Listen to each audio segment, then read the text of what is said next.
Santa Casa e você. Apoio. Anjo Corpore, Instituto de Medicina Cardiovascular. Pasteur, Medicina Diagnóstica. Crismed, compromisso com a saúde. APO, assistência personalizada odontológica. Unilaser, oftalmologia com reconhecimento nacional e internacional. Early Kids Healthcare, protegemos vidas vulneráveis.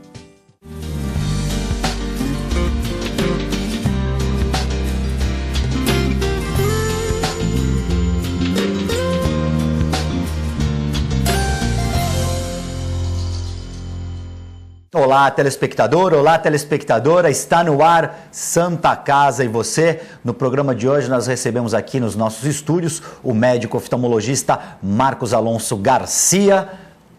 Boa noite, doutor Marcos. Muito obrigado, é um prazer estar aqui de volta com você. Tudo bem? Obrigado, tudo jóia.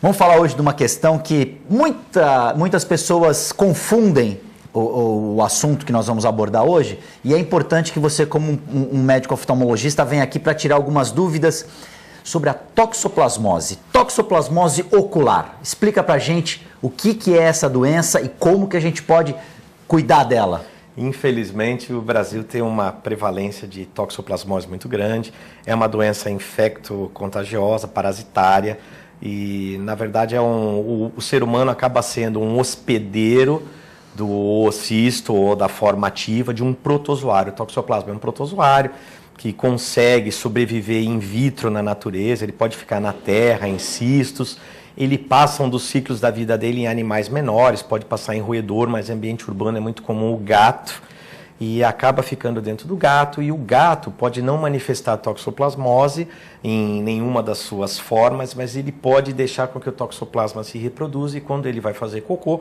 o cocô dele está cheio de cistos do protozoário. Então, se a gente se contamina com esses cistos, ingerindo esses cistos, ou seja, pela água contaminada no lençol freático, pelo cocô do gato, ou se essa água é usada na cultura de algum tipo de alimento, a gente pode, ingerindo o cisto, se infectar, e dentro da passagem do corpo, o toxoplasma ele vai fazer passagens por múltiplos órgãos e vísceras, mas o olho é um dos que ele tem predileção. Então, é muito comum no Brasil, embora a nossa região não seja a mais comum, é muito comum a gente ter pessoas que têm uveíte, que é uma inflamação dentro do olho, e a uveíte é causado pelo toxoplasma, por esse parasita. E o toxoplasma, quando ele se aloja na coroide, faz uma coroidite, a coroide fica embaixo da retina, ele destrói maciçamente a retina. Então, ele está na estatística das causas de cegueira do Brasil, sim, e a gente tem duas formas, uma forma adquirida e uma forma congênita tardia. Então, é muito comum a gente ver em ambulatório crianças pequenas que têm cicatrizes da toxoplasmose muito grandes no fundo de olho e que deixam a visão dessas crianças muito baixa. Alguns azarados bilateralmente. Então, são crianças que têm nos dois olhos uma forma da cicatriz da toxoplasmose muito triste, que faz com que eles só tenham a visão da periferia. Né? E essa doença, ela demora quanto tempo para se manifestar? A toxoplasmose ela pode demorar um tempo muito grande, Guto. Tem alguns pacientes que têm contato com o toxoplasma quando estão dentro da barriga da mãe. Durante uma determinada fase da gestação é possível, se a mãe tiver uma infecção aguda, se manifestar no nenê, ou o cisto passar pela barreira da placenta e ficar dentro do feto e ele manifestar na adolescência ou na idade adulta. Então já existe descrito e a gente vê na prática, às vezes o garoto manifestando uma toxoplasmose com 16, 17 anos e não é uma adquirida, ele não adquiriu, ele já recebeu o toxoplasma da mãe. E no caso dessa infecção por meio da mãe, a mãe eventualmente pode não desenvolver a doença, isso passar desapercebido? Exatamente. E só no filho ela se manifestar? Exatamente. Melhorou muito no Brasil desde que o pré-natal foi abraçado pela sociedade, pelo Estado, pela medicina privada, e hoje o pré-natal é feito quase que hegemônico. A gente, quando fala de Brasil, a gente está numa região privilegiada, né? Estamos num estado mais rico, uma cidade que tem uma saúde pública acima da média nacional. Então, graças a Deus, os exames trimestrais do pré-natal está incluído nessa rotina fazer esse tipo de exames. Então, às vezes, a mãe não manifesta nenhuma forma que ela percebe, às vezes ela tem uma forma subclínica de toxoplasmose e não sente. Eu me lembro, acho que na Copa de 82, depois, 86 ou 90, a gente tinha um jogador da seleção brasileira, o Luizão, que não estava podendo ir para a Copa porque descobriram toxoplasmose nele na véspera de ir para a Copa do Mundo. Ele fez uma forma visceral, né? Não fez uma forma ocular e teve que ser tratado. O tratamento é bom, a toxoplasma... Tem cura? Tem cura, a gente mata o toxoplasma com um coquetel de drogas, a gente usa alguns antibióticos tradicionais, parentes da sulfa, a gente quebra o mecanismo do folato dentro do corpo, a gente mata de fome o toxoplasma. Mas o toxoplasma é tão sabido para o protozoário que ele, durante a infecção, ele tem uma forma ativa. Mas quando a gente começa a tratar ele, ele pode sobreviver numa forma cística. Ele se camufla dentro do organismo? Ele fica camuflado dentro do corpo, aí faz uma cicatriz no fundo de olho e às vezes perto da cicatriz a gente pode ter cistos viáveis que sobrevivam outra década até se manifestar de novo. Então é muito comum a gente examinar o paciente e a gente achar múltiplas cicatrizes de coroidite com anos diferentes. E o camarada fala para você, pô, eu tive uma coisa diferente, acho que eu tinha uma conjuntivite forte quando eu era menino, depois na época do quartel eu tive outra, então ele pode... São ciclos... Ele reativa, Guto. E nesse caso, o tratamento ele é só por meio de colírios ou existem outras drogas que são ministradas? A maioria das vezes a gente faz associação, a gente dá uma droga para o paciente que vai mexer com a produção de folato, que é uma espécie de uma proteína que o toxoplasma se alimenta, e a gente usa junto a sulfa, que ajuda a matar. A gente acaba associando 2 ou 3 antibióticos juntos, para que isso seja mais eficiente. Mas a gente trata só na fase aguda. A gente ainda não tem um tratamento protocolar que se provou eficiente para manter esse camarada tomando tratamento para o resto da vida. Tem algumas correntes. Teve época que a gente tratou no intervalo esse pessoal, enquanto tomava o remédio, ele não tinha tóxico, mas quando ele parava, ele voltava a ter e poderia ter mais recidivas. Em alguns casos seletivos, a gente pode tentar usar o fotocoagulador, que a gente usa no diabético, e tentar queimar em volta da cicatriz no fundo de olho, numa forma de destruir possíveis sítios de cistos. É uma forma de fazer. Tratar a imunidade do paciente também é interessante, mas a maioria dos pacientes adultos, saudáveis, a gente trata só na infecção aguda. A preocupação são as gestantes, quanto mais primeiro trimestre você conseguir diagnosticar, você tem que intervir, e aí para a gestante é um capítulo à parte, porque você não pode usar todo o arsenal de drogas, porque algumas drogas não fazem bem para o nenê. Então, para a gestante a gente tem que intervir, e aí é um tratamento conjunto, o médico que vai fazer o parto, um infectologista, a gente tem infectologia muito boa na cidade, e a gente acompanha essa gestante. Mas é uma doença de extrema prevalência. Quem trabalha em hospital público talvez veja mais do que em hospital privado, mas eu dificilmente passo uma semana que eu não vejo uma toxoplasmose na Santa Casa. E nesses casos, ela pode ser transmissível, por exemplo, se a pessoa coçar o olho? Não, graças a Deus. Essa transmissão não a gente acontece. não tem transmissão de ser humano para ser humano direto. Para a gente transmitir poderia ser vertical, ou seja, uma mulher grávida passando a placenta para o seu próprio nenê. E para se reinfectar, a gente precisaria ingerir cistos de protozoário contaminado.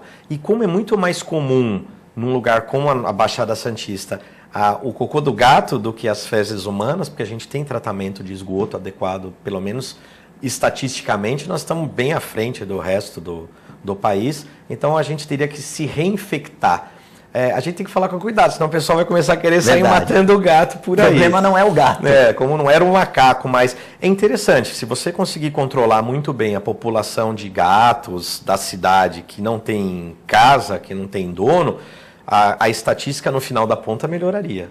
É difícil, né? Porque a gente tem, por exemplo, o gato é um animal que não gosta muito de barreiras, né? O gato sai, o gato ele volta. É parcialmente seu, é um leasing. Exatamente. Você não é dono do gato. Não tem um contrato de exclusividade com o gato. Ele é sócio seu, ele mora na tua casa, ele dá umas voltas, ele passeia. Então isso realmente é possível. Mas às vezes a gente anda pela cidade, a gente vê uns terrenos desocupados e o gato se reproduz com facilidade. Então, esses gatios que não têm controle, isso que é interessante quando tem campanhas bem feitinhas de esterilizar os gatos que não têm lar e tudo mais, isso ajuda no controle. Toda vez que o Brasil entra numa crise financeira ou qualquer país, que os índices de saúde, de saneamento pioram, a tendência são essas doenças voltarem, Guto, coisas que a gente já não tinha, vão começar a aparecer de novo. A toxoplasmose é uma delas. É uma doença ligada também à pobreza, né? E a falta de investimento na saúde básica, né? Que é isso que a gente conversava, porque No Brasil, a gente infelizmente está sempre correndo atrás de alguma coisa que está acontecendo. Então aparece a febre amarela, arruma recurso para a febre amarela. A gente não tem essa cultura de começar a se prevenir.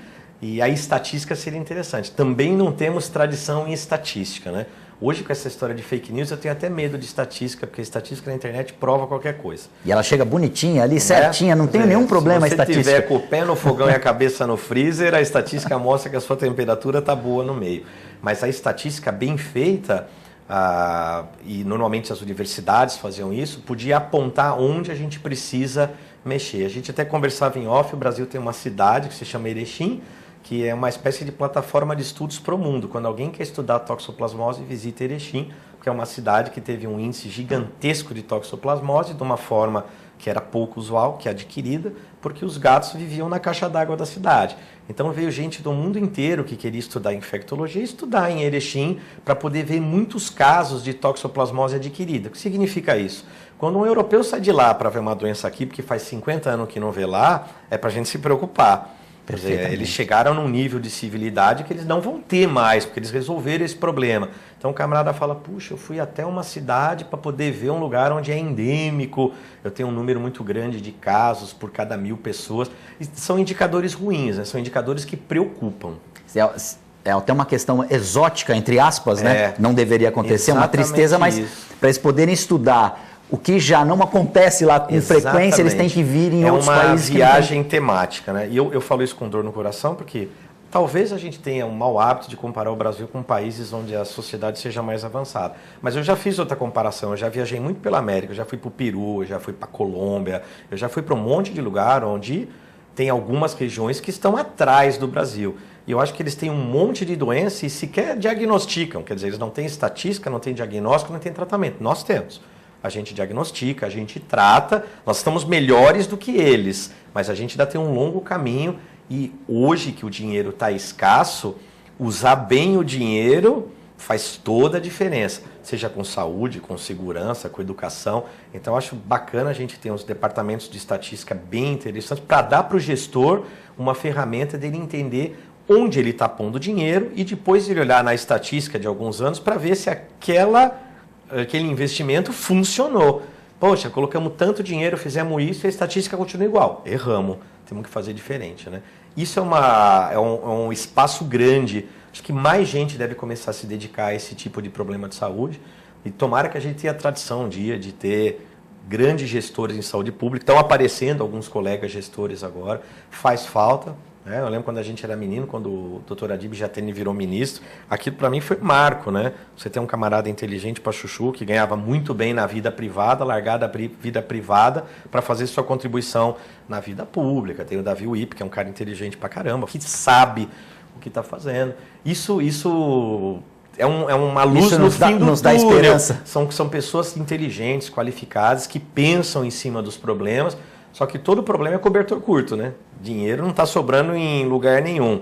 E a gente não tem falado tanto sobre tóxico, sobre isso, porque a gente agora se encontra num surto de febre amarela. E é um problema. A gente está sempre com o cachorro correndo atrás do rabo, né? Resolvemos um problema. Febre amarela não é um problema do Brasil. Qualquer lugar que tenha uma geografia semelhante à do Brasil passa por isso. Os americanos passaram na Flórida, outros países ainda passam, né? E a gente tem que enfrentar usando tecnologia e inteligência, porque o dinheiro está curto, né? Se não usar tecnologia hoje e inteligência, não resolve nada. Santa Casa e você vai fazer um rápido intervalo, nós voltamos em instantes.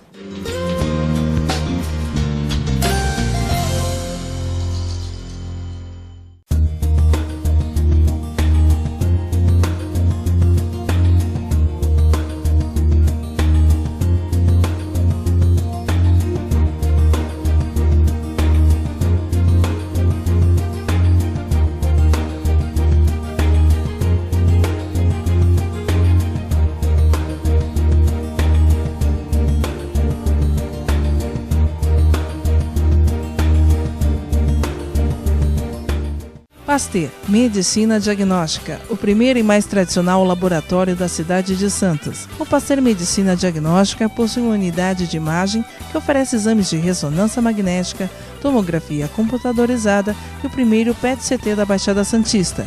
Disponibilizamos serviços de coleta móvel, medicina ocupacional e o serviço exclusivo de Drive-Thru Coleta, distribuídas em Santos, São Vicente, Praia Grande, Cubatão e Guarujá. Pasteur, mais completo ainda.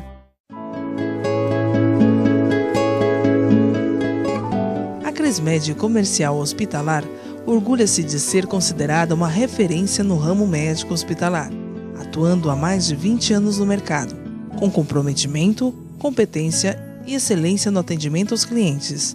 Crismed, compromisso com a saúde. Rua São Paulo, número 13, Vila Belmiro, Santos. Acesse o site www.crismed.com.br. APO Planos Odontológicos Empresariais, cuidando da saúde bucal de seus funcionários, com mais de 200 dentistas credenciados e cobertura em todo o território nacional. Central de atendimento exclusiva, planos extensivos à família, controle de qualidade permanente e liberação online de vários procedimentos. Faça como as grandes empresas da região e contrate o plano de saúde empresarial da APO. Atendemos empresas a partir de 3 funcionários. Em Santos, ligue 2104-4000 ou acesse apoodonto.com.br.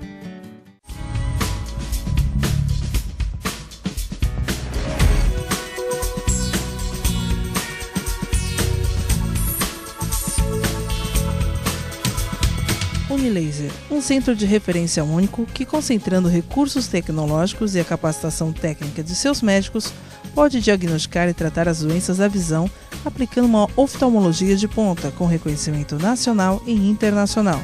Unilaser, unidade oftalmológica de laser. A vida é vulnerável. Por isso protegemos uns aos outros. Proteger é nosso instinto. A vida precisa de cuidados. Cuidados que começam na infância. Alguém para compreender suas necessidades. Para te apoiar mesmo quando o desafio é grande. Todos precisamos de auxílio em algum momento. Alguém para trazer conforto e demonstrar comprometimento com você a qualquer hora ou lugar. Air Liquide Healthcare. Protegemos vidas vulneráveis. Doar sangue é um ato de solidariedade, cidadania e amor. Faça parte dessa ideia. Seja você também um doador. Doe sangue. Dê um presente de vida a quem necessita. Apoio TV Com.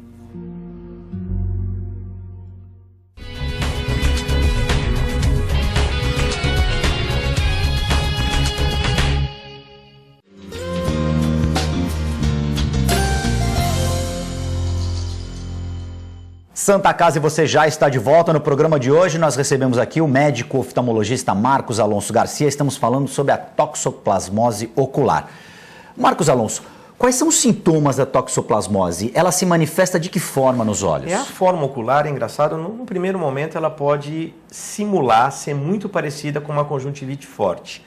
Porque a parte do branco do olho, que a gente chama de conjuntiva, é só a primeira camada. Depois a gente tem umas camadas mais profundas. Então, num primeiro momento, o olho pode ficar bastante vermelho. A toxoplasmose não costuma dar secreção, mas dá vermelhidão intensa e dependendo do tamanho da coroidite e da posição, vai ter um turvamento visual maior ou menor. Então, ou seja, aquela pessoa vai ter uma vista embaçada. Bem embaçado, embaçamento visual é importante. Pode vir acompanhado de uma febre leve ou não, de uns sintomas parecidos com o de uma gripe forte, de mal-estar, pode aparecer o surgimento de gânglios e nódulos palpáveis no pescoço, cervicais, mas isso às vezes passa despercebido, às vezes a gente acha que é outra coisa, que é um resfriado, e aí quando a gente vai fazer o exame na lâmpada de fenda, que é o biomicroscópio, a gente já vai encontrar todos os comemorativos da uveíte. A gente vê células inflamatórias dentro do olho, a gente dilatando a pupila, a gente pode ver a gelatina do olho inflamada, que é o vítreo turvo, e dependendo da turvação do vítreo, a gente consegue ver até o foco em atividade. A gente consegue ver a coroidite em atividade, exudando. O protozoário lá fazendo essa reação inflamatória, porque o corpo tenta brigar contra o protozoário, então o sangue leva polimorfonuclear, um tipo de uma célula, são os mariners do sangue. Vão fazer a intervenção. Eles tentam conter, e até você começar a tomar uma droga específica, o corpo demora algumas semanas para produzir uma imunidade específica. Por isso que a maioria das vezes a primeira infecção de toxoplasmose é a mais severa, porque depois que você faz uma segunda ou uma terceira, você já tem células no seu corpo de imunidade específicas para toxoplasmose. Uma das formas da gente ter certeza é através desse exame de sangue. A gente faz o exame de sangue e ele vai mostrar se a gente já tinha imunidade contra a toxo ou não. A maioria dos exames as pessoas não sabem, mas a gente não vai atrás da presença da doença. A gente vai atrás da presença do anticorpo para aquela doença. Existem várias formas de anticorpo. Tem uns que se formam na infecção aguda e tem uns que se formam na infecção passada, que a gente acaba chamando de cicatriz sorológica. Quer dizer, você olha e fala assim, olha, é toxoplasmose mesmo, mas pelo jeito não é a primeira, porque o senhor já tem uma célula de imunidade antiga para toxoplasmose. Nas primo-infecções, até a gente começar a tratar o paciente, costuma o olho ficar mais inflamado. Então, para esses pacientes é interessante começar a tratar mais rápido. Dá coceira? Às vezes não dá, Guto. Porque você falou que pode ser confundida com uma conjuntivite. O olho fica bem vermelho e é muito comum que seja monocular. É pouco comum a alveite dar simultaneamente da toxoplasmose nos dois olhos. Pode dar, mas não é comum. A conjuntivite é mais comum de um olho passar para o outro. A toxo não. Então persiste num olho só. E quando a gente procura o colega oftalmologista, não é um diagnóstico difícil. Os oftalmologistas da cidade estão acostumados a fazer esse tipo de diagnóstico. Já faz o exame de sangue e já começa a fazer o tratamento. Normalmente a gente pede para colher o exame de sangue antes de fazer o tratamento, para não atrapalhar a leitura da deficiência e da imunidade que a gente tem. Uma coisa muito importante, a automedicação. Porque a pessoa vê o olho, olha, eu acho que é uma conjuntivite, faz uma compressa e tal. Qual a orientação que você dá para as pessoas que se automedicam? Olho vermelho que não melhora em 24 horas com medidas caseiras, procure atenção específica, viu? Se fosse alguma bobagem, se fosse uma conjuntivite alérgica, alguma coisa assim, em 24 horas você sentiria alguma melhora. E no caso da toxo, além de não melhorar, provavelmente piore a visão nos próximos dias. Ou seja, ela vai ficar mais turva. A tendência é ela ficar mais turva. O olho inflama bastante. A gente às vezes é obrigado a deixar esse olho dilatado. A gente pinga colírios para dilatar, que a gente costuma usar no dia do exame. A gente manda o paciente pingar todo dia, porque a pupila dilatada ajuda o olho a não inflamar. E são inflamações bem severas, sim. Então esse pessoal que já teve a primeira toxo, quando tem a segunda, procura a gente logo. Esse é o paciente que liga e fala, olha, eu acho que eu estou tendo toxoplasmose de novo, porque está muito parecido com a da outra vez. A visão embaçou, o olho está vermelho e tal. Quando é a primeira vez, como não é uma coisa que seja de domínio comum das pessoas, a gente não sabe o que tem. Não melhorou em 24 horas, exacerbou, ficou pior, ficou mais inflamado, procure atenção específica. Nós temos rede de oftalmologia na cidade pública e privada para isso. E aí, para a gente finalizar, a pessoa que tem a toxoplasmose, ela obrigatoriamente vai ter que usar um óculos, ela vai ter uma visão prejudicada no futuro? Na verdade, a gente pode ter a toxoplasmose tendo grau ou não tendo grau. Ela não vai alterar o grau. A grande preocupação é que se a gente tiver uma coroidite num lugar muito nobre, como o centro da visão, ela pode deixar uma sequela visual. Ela pode diminuir, pode deixar uma pessoa que tinha 100% de visão com uma visão parcial ou roubar muito a visão central. Então, quanto mais cedo você diagnosticar e começar a tratar, normalmente menor vai ser a perda de visão que você vai ter na toxo. Marcos Alonso, infelizmente o nosso tempo acabou. Queria agradecer demais a sua orientação, a sua participação aqui. É um prazer. Tenho certeza que muita gente está assistindo o programa agora e vai prestar um pouco mais atenção na higiene, nessa questão da qualidade da água e, principalmente, não se automedicar. É um prazer, viu? Que a gente conversa muito em off. A informação é tudo. A gente imagina a Santos, quando desenharam esses canais, como mudou o destino da cidade. Quer dizer, esses canais sanearam a cidade. A gente imagina Oswaldo Cruz, os desafios que teve no século retrasado. Quer dizer, a inteligência e a informação ainda é a maior ferramenta contra qualquer doença. É um prazer, realmente é um prazer. Muito obrigado. Obrigado, doutor. Santa Casa e você fica por aqui. Nós voltamos na próxima edição.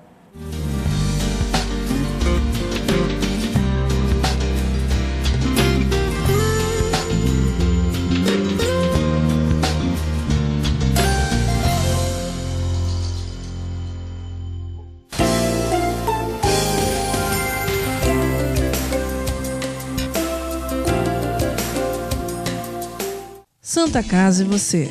Apoio. Anjo Corpore, Instituto de Medicina Cardiovascular. Pasteur, Medicina Diagnóstica. Crismed, compromisso com a saúde. APO, assistência personalizada odontológica.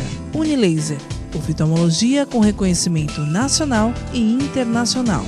Early Kids Healthcare, protegemos vidas vulneráveis.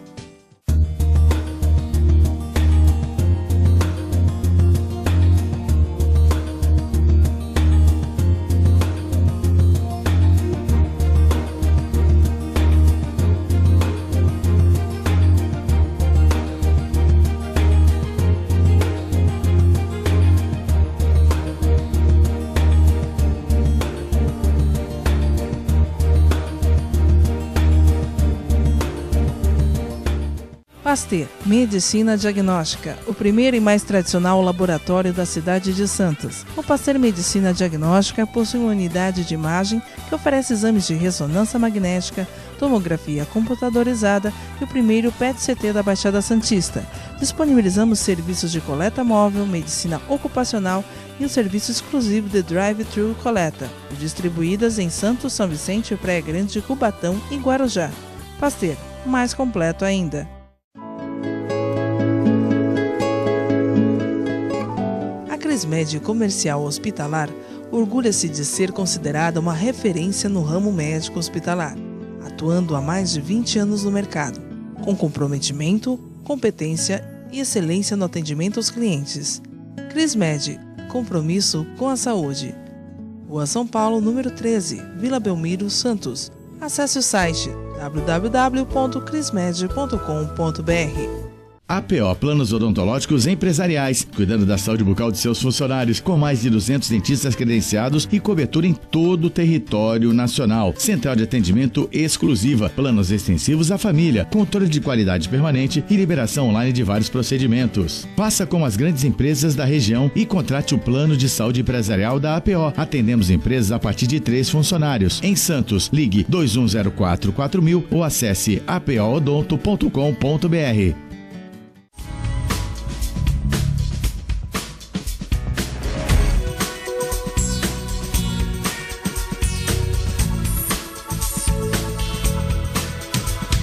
Unilaser, um centro de referência único que, concentrando recursos tecnológicos e a capacitação técnica de seus médicos, pode diagnosticar e tratar as doenças da visão, aplicando uma oftalmologia de ponta com reconhecimento nacional e internacional. Unilaser, unidade oftalmológica de laser. A vida é vulnerável. Por isso protegemos uns aos outros. Proteger é nosso instinto. A vida precisa de cuidados. Cuidados que começam na infância. Alguém para compreender suas necessidades. Para te apoiar mesmo quando o desafio é grande. Todos precisamos de auxílio em algum momento. Alguém para trazer conforto e demonstrar comprometimento com você a qualquer hora ou lugar. Early Kid Healthcare. Protegemos vidas vulneráveis.